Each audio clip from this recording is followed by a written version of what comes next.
Eyeballs நேயர்களுக்கு வணக்கம். நம்ம கடந்த பல எபிசோட்ஸாக கிரகங்களே கோவில்களாய் அப்படின்ற தலைப்பின் கீழே நிறைய வீடியோக்கள் பார்த்துட்டு வரோம். அந்த வகையில் ஒரு அதிசயமான சம்பவத்தை பற்றி, ஒரு ஆச்சரியமான சம்பவத்தை பற்றி இன்னைக்கு நம்ம எல்லாம் தெரிஞ்சுக்கலாம். என்னன்னா, ஒரு அப்பாயின்மெண்ட் வாங்கிட்டு என்கிட்ட ஒருத்தர் வந்தார். அவருடைய நேரம் வந்தது. கதவு திறந்தோடனே அவர் வந்தார். பார்த்தா அவரோட 7-8 பேர் உள்ளே வந்தாங்க. என்னுடைய சின்ன அறையில் அந்த 8 பேர் உட்கார்றதுக்கு உண்டான இடம் இல்லை. அப்போ எதுக்காக இவ்வளோ பேர் வர்றீங்க அப்படின்னு நம்ம யோசிச்சுட்டு இருக்கேன். அப்போ சார் நாங்கள் எல்லோரும் உங்களை பார்க்கணும் சார்.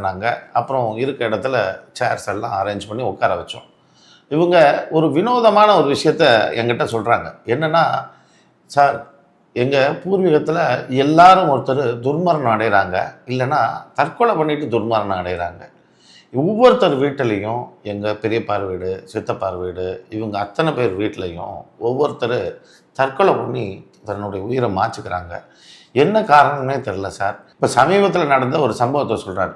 ஒரு விசேஷத்துக்கு கணவனும் மனைவியும் போயிட்டு வந்திருக்கிறாங்க. சந்தோஷமாக தான் சிரித்து பேசிட்டு வந்திருக்கிறாங்க. வந்து உணவு அருந்திருக்கிறாங்க. உணவு அருந்திட்டு அந்த கணவர் என்ன பண்ணுறாருன்னா, மாடிக்கு போய் படுக்கிறேன் அப்படின்னு சொல்லியிருக்கிறாரு. அடுத்த ஒரு 20 நிமிஷத்தில் இவங்க யாரோ மேலே போய் பார்க்குறாங்க. அவர் தூக்கு மாட்டி இறந்து போயிருக்கிறார். இப்படி என்ன காரணமே தெரியல. அவருக்கு அப்படி ஒரு உணர்வும் இல்லை, வீட்டில் எந்த பிரச்சனையும் இல்லை. எதற்காக அப்படி பண்ணிக்கிட்டாருன்னு தெரியல. ஏற்கனவே எங்களுடைய சித்தப்பார் பையன் இறந்து போகிறதுக்கு முன்னாடி ஒரு தகவல் மட்டும் கொடுத்துருக்கான்.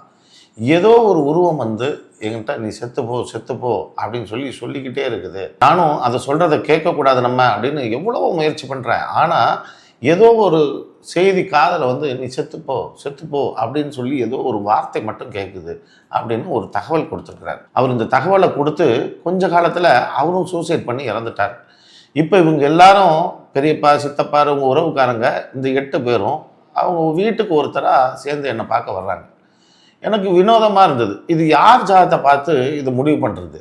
அப்போது அத்தனை பேர் ஜாதகத்தையும் வாங்கி முன்னே வச்சுட்டேன். அதில் ஒருத்தருக்கு யாருக்கும் ஜாதகம் இல்லை, மற்றவங்களுடைய ஜாதகங்களை முன்னாடி அடிக்கிட்டேன். எல்லாருடைய ஜாதகத்திலையும் இருவேறு கிரகங்கள் ஒரே மாதிரி அமைஞ்சிருந்தது தான் இது ஆச்சரியத்தோட உச்சம். இந்த கிரகங்கள் இப்படியெல்லாம் அமையுமா? இதுதான் டிஎன்ஏன்னு சொல்கிறாங்களா? ஒருத்தருடைய ஜாதகத்தில் உள்ள அதே 2 கிரகங்கள் அவங்க பிள்ளைக்கும் டிரான்ஸ்ஃபர் ஆகிருக்கு. அந்த பிள்ளைக்கு எந்த அமைப்பு இருக்குதோ அதுவே அடுத்த குழந்தைக்கும் அப்படி வந்திருக்குது. இதில் என்ன இன்னும் பெரிய விஷயம்னா, சிலருக்கு மேஷத்தில் அந்த 2 கிரகங்கள் அப்படின்னா, அதில் ஒரு 4-5 பேருக்கு மேஷத்தில் அதே அந்த 2 கிரகங்கள் ஒன்று சேர்ந்துருக்கு. இப்போ நான் அவங்கள்ட்ட சொல்கிறேன், இந்த 2 கிரகங்கள் எல்லா இடத்துலையும் ஒன்று சேர்ந்துருக்குதே அப்படின்னு சொல்லி நான் கேட்கும் பொழுது அவங்க சொல்கிறாங்க, சார் அதுக்கு தான் சார் நாங்கள் வந்தோம், எப்படியாவது காப்பாற்றி விடுங்க, ஏன்னா இன்னும் இருக்க பிள்ளைகளாவது நல்லா இருக்கட்டும். நீங்கள் காசிக்கு அனுப்புனாலும் சரி, எங்கே அனுப்புனாலும் சரி, நாங்கள் அந்த இடத்துக்கு போயிட்டு வந்துடுறோம் சார், நீங்கள் எனக்கு ஏதாவது ஒரு வழிகாட்டுங்க அப்படிங்கிறாங்க. இந்த ஜாதகத்தில் பார்த்தா காசிக்கு உண்டான விஷயங்களோ அதுக்குண்டான விஷயங்களோ கிடையாது. அவங்களா ஏதோ டிவி அதெல்லாம் வீடியோலாம் பார்த்து இங்கே போனால் சரியாயிடுன்னு அவங்களுக்கு ஒரு நினப்பு. ஆனால் இந்த 2 கிரகங்களும் வேறு விஷயங்களை செய்யக்கூடியது. அப்படி என்ன அந்த 2 கிரகங்கள் அப்படின்னா, சூரியனும் செவ்வாயும் தான் அந்த 2 கிரகங்கள் அந்த ஜாதகத்தில் சேர்ந்துருந்தது. இந்த 2மே நெருப்பு கிரகங்கள். ஒரு இடத்துல நெருப்பு எரியுதுன்னா அதை அணைக்கிறதுக்கு இன்னும் கொஞ்சம் நெருப்பள்ளி போட்ட மாதிரி இதெல்லாம். இது 2மே உஷ்ண கிரகங்கள், நெருப்பு கிரகங்கள். ஆனால் மருத்துவ கிரகங்களும் இதுதான். இது இந்த மேஷ ராசியில் இத்தனை பேருக்கு இந்த 2 கிரகங்கள் இருக்குது அப்படின்னு சொன்னேன் இல்லையா? இதெல்லாம் அவங்களுடைய ஜாதகத்தில் அவங்க புத்திஸ்தானமாக அமைஞ்சது தான் இதில் நான் கண்டுபிடிச்ச ஒரு மிகப்பெரிய ஒரு லூப் ஹோல். இப்போது இவங்களுடைய புத்தியிலேயே இந்த வார்த்தைகள் உரைக்குது. ஏன் தற்கொலை பண்ணிக்கிறாங்கன்றது நம்ம தெரிஞ்சுக்கணும் இல்லையா? தற்கொலையை தூண்டக்கூடிய ஒரு சில கிரகங்களில், முக்கியமான கிரகங்களில் இவங்க 2 பேரும் ஒன்று. இந்த சூரியனும் செவ்வாயும் இருக்கு இல்லையா? இந்த தற்கொலைக்கு யாருக்கெல்லாம் எண்ணங்கள் வருதோ, தூண்டப்படுதோ, அதில் இருக்க வேண்டிய காம்பினேஷனில் இந்த 2 காம்பினேஷனும் ஒன்று. அப்போது இது போல் நிறைய காம்பினேஷன் இருக்குது. அவங்கெல்லாம் திடீர்னு ஏதாவது ஒரு தவறான முடிவு எடுத்துடுறாங்க. இப்போ இவங்களுக்கு உண்டான ஒரு சரியான ஒரு கோயில், இந்த சூரியனுக்கும் செவ்வாய்க்கும் உண்டான சரியான ஒரு இடத்த இவங்களுக்கு எடுத்து கொடுக்கணும். என்னன்னு பார்த்தா, புதுக்கோட்டை பக்கத்தில் திருமயம்னு ஒரு ஊர் இருக்குது. அந்த திருமயத்தில் சத்தியகிரீஸ்வரர் அப்படின்னு சொல்லி ஒரு சாமி இருக்குது. இங்கே சத்தியம் அப்படின்றதும் சரி, ஈஸ்வரர் அப்படின்றதும் சரி சூரியனை குறிக்கும். இந்த கிரி அப்படின்ற வார்த்தை வந்து செவ்வாயை குறிக்கும். இப்போ இந்த இறைவனுடைய பேர் சத்தியகிரீஸ்வரர் அப்படின்னும் பொழுது சூரியனும் செவ்வாயும் அபரிமிதமான ஆற்றலோட அமைஞ்சிருக்கக்கூடிய இடம்தான் இந்த திருமயம் கோயில்.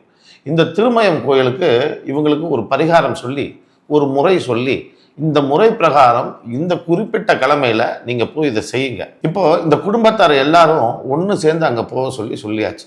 இன்னொரு விஷயமும் அந்த நேரத்தில் பிரசன்னத்தில் குறித்து காட்டுது. நீங்கள் இந்த கோயிலில் போய் இந்த பரிகாரம் செய்யும் பொழுது செஞ்சுட்டு உங்கள் வீட்டுக்கு போகிறதுக்குள்ள மழை பெஞ்சுது அப்படின்னா இந்த பிரச்சனை உங்களை விட்டு நீங்குச்சு அப்படின்றத உங்களுக்கு தெரியப்படுத்திட்டேன். உடனே வர்ற மற்றவங்களும் சார் இதை செஞ்சுட்டு வரும்போது மழை பெய்யுமான்னு கேட்காதீங்க. அந்த பிரசன்னத்தில் அங்கே மழை பெய்யும், அந்த மழை பெய்கிறது தான் இவங்களுக்கு இந்த பிரச்சனை நீங்கியதற்கு உண்டான அடையாளன்றது அந்த பிரச்சனத்தில் தெரிஞ்சுது. இப்போது இவங்கெல்லாம் அப்படியா சார் ஆச்சரியமாக கேட்டுக்கிட்டாங்க. இவங்க குடும்பத்தாரெல்லாம் சேர்ந்து ஒரு வாரம் போகிறதா முடிவு எடுத்திருந்தாங்க. முடிவு எடுக்கிற நேரம் பார்த்து ஏதோ ஒரு துக்க காரியம் நடந்திருக்கு. அதனால் இவங்க போக முடியாமல் தடங்கள் ஆயிடுச்சு. இவங்க அடுத்து 1 மாதம் 2 மாதம் வரைக்கும் அங்கே போக முடியாமல் தடங்களாகவே திரும்ப அந்த கூட்டத்தில் இருந்து ஒருத்தர் மட்டும் திரும்பவும் என்னை பார்க்க வந்தார்.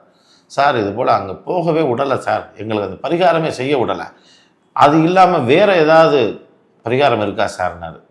நான் சொன்னது ஒரே ஒரு கோயில் தான் உங்களுக்கு, அந்த ஒரு கோயிலுக்கு போகிறதுக்கு உங்களால் முடியலன்னா நான் என்ன பண்ண முடியும் சார், இது தடங்களாகவே இருக்குது, அந்த தடங்கள் நீங்கிறதுக்கு ஏதாவது பரிகாரம் இருக்கான்னாரு.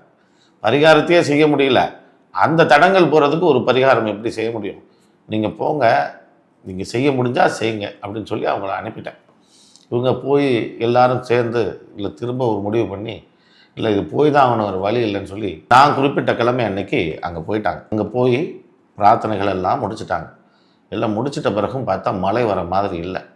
அப்போது ஒருத்தர் என்ன பண்ணியிருக்கிறாருன்னா, ஏதோ ஒரு பொருள் அங்கே பக்கத்தில் இருக்க ஊரில் போய் ஒரு பொருள் வாங்கி கொண்டு வந்து இந்த சாமி கொடுக்கணும்னு எனக்கு தோணுது, நான் அதை போய் வாங்கிட்டு வந்து கொடுத்துட்றேன் அப்படின்னு சொல்லிட்டு எல்லோரும் இங்கே வெயிட் பண்ணுங்கன்னு சொல்லிட்டு இவர் போகிறார். இவர் போய் அந்த பொருள் வாங்கிட்டு வரும்போது ரொம்ப சந்தோஷமாக ஓடி வந்து சொல்லியிருக்கிறாரு, அங்கெல்லாம் மழை பெஞ்சிட்ருக்கு, இங்கே மழை பெய்யலையா அப்படின்னு கேட்டிருக்காரு. இவங்களுக்கு ஒரு ஆச்சரியம், இல்லை மழை பெய்யலையே அப்படின்னு இருக்காங்க. ஆனால் இவர் மழையில் நனைஞ்சு தான் அதை வாங்கிட்டு வந்திருக்கிறார். இவங்க மழை பெய்யலைப்பா, இது போய் சாமிக்கு சாத்திடலான்னு சொல்லி வாங்கிட்டு வந்த பொருளை கொண்டு போய் சாமிகிட்ட கொடுக்கும் பொழுது வெளியே மழை பெய்ய தொடங்கிடுச்சு. இவங்களுக்கெல்லாம் ரொம்ப பெரிய ஆச்சரியமாகி போச்சு. என்னென்னா, இப்படி ஒரு வெயில் அடிச்சுக்கிட்டு இருந்த இந்த நேரத்தில் இப்படி மழை பெய்யுது அப்படின்னா எப்படி அது மழை நம்ம பெய்ய வச்சுது அந்த இறைவன், இந்த பிரச்சனை முழுதும் தீர்ந்துச்சுன்னு அவங்க மனதளவில் எல்லாரும் ஒரு முடிவுக்கு வந்துட்டாங்க. ரொம்ப சந்தோஷப்பட்டுட்டாங்க. இதில் அவங்க ஃபோன் பண்ணி என்கிட்ட சொன்னாங்க, சாமி நீங்கள் சொன்ன மாதிரியே மழை பெஞ்சிச்சு சாமின்னு. இதில் ஒரு விஷயம் நான் சொல்லிக்க விரும்புகிறேன். நான் சொன்னபடி மழை பெய்யலை, மழை பெய்ய போகிறத இந்த சம்பவம் நிகழும்போது மழை பெய்யும்ன்றத எனக்கு இங்கே காட்டும், அவ்வளோதான். இந்த பிரசன்னத்தில் இருக்கக்கூடிய கிரகங்கள் இதுவே சொல்லும், இந்த சம்பவம் நிகழும்போது மழை பெய்யும், மழை பெய்யாது, இந்த உடை உடுத்திய நபர் அங்கே வருவார் அப்படின்றதெல்லாம் இந்த பிரசன்னத்தில் இருக்கக்கூடிய விஷயமே காட்டும். இந்த கோவிலும் அப்படி ஒரு அபரிமிதமான சக்தி படைத்த கோயில். இந்த சூரியன் செவ்வாய்க்கு பல ஸ்தலங்கள் இருந்தால் கூட இந்த ஒரு ஸ்தலத்துக்கு இந்த நீண்ட காலமாக சிக்கலில் இருக்கிறாங்க அப்படின்றப்ப இதுக்கு விடையே கிடைக்கல அப்படின்னா அந்த விடை கிடைக்கிறதுக்கு உண்டான விஷயம் இந்த சத்தியகிரீஸ்வரர் கோயிலில் தான் இருக்குது. திருமயத்தில் இருக்குது, புதுக்கோட்டை பக்கத்துலேயே இருக்குது. யாரை கேட்டாலும் இந்த கோயிலை பற்றி தெரிஞ்சுக்கலாம். நீங்கள் இந்த கோவிலுக்கு ஒரு முறையாவது போங்க. உங்கள் ஜாதகத்தில் சூரியன் செவ்வாய் சேர்க்கை இருக்கா, தாராளமாக அங்கே போகலாம். நிறைய பிரச்சனைகள்லேருந்து உங்களை அதை தீர்த்து வைக்கும். நீங்கள் ஒரு மருத்துவராக இருக்கிறீங்களா, தாராளமாக இந்த கோயிலுக்கு போகலாம். உங்கள் மருத்துவத்துறையில் உங்களை எங்கேயோ உச்சத்தில் கொண்டு போய் உட்கார வைக்கும். இதுபோல் நிறைய விஷயங்களை இந்த திருமயம் கோவில் உங்களுக்காக செய்யும். நீங்கள் இந்த கோவிலுக்கு தொடர்ந்து போங்க, அல்லது ஒரு முறையாவது போங்க. உங்களுக்கு வாழ்க்கைக்கு தேவையான அனைத்து விஷயங்களும் அடைங்க. இதுபோல் நிறைய கோவில்கள் நமக்காக செய்கிறதுக்காக காத்துட்ருக்கு. அடுத்தடுத்த நிகழ்ச்சியில் ஒவ்வொன்றா சொல்கிறேன். அது வரைக்கும் நன்றி, வணக்கம்.